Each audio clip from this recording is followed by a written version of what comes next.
Le feu de végétation à Chastrex, Puy-de-Dôme, a parcouru 190 hectares ce mardi matin.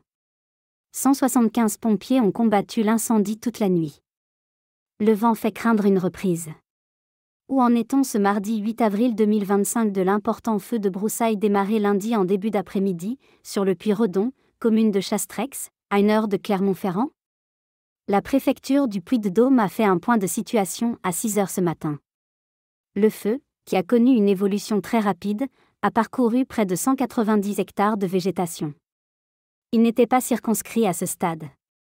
L'origine de l'incendie reste indéterminée.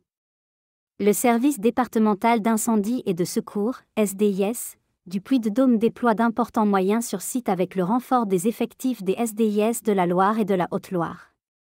Ce matin, près de 150 sapeurs-pompiers et 46 engins sont encore mobilisés. Au plus fort de l'événement, 175 sapeurs-pompiers ont ainsi été engagés avec 48 engins d'intervention. Dans la nuit, grâce à l'action des pompiers, le feu a connu une évolution favorable, tous les foyers principaux ont été éteints. L'action des sapeurs-pompiers se poursuit, avec une vigilance particulière du fait de la végétation basse et du risque de changement de direction du vent. De nouvelles reconnaissances aériennes vont être menées pour visualiser les points chauds et planifier la suite des opérations d'extinction. Le ministre d'État, ministre de l'Intérieur, a mis à disposition les moyens nécessaires en renfort des effectifs puydômois avec le soutien des sapeurs-pompiers extradépartementaux ainsi que les moyens aériens. Aux alentours de 20h20, hier, un avion bombardier de la sécurité civile, Dash, avait procédé à un largage en protection du massif forestier touché par les flammes, afin d'appuyer les forces engagées au sol.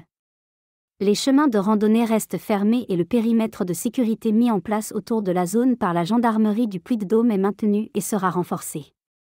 Le préfet du Puy-de-Dôme s'est rendu sur site, aux côtés du maire de Chastrex et du président du conseil départemental, afin d'échanger avec les personnels de secours et de sécurité engagés et les habitants du secteur.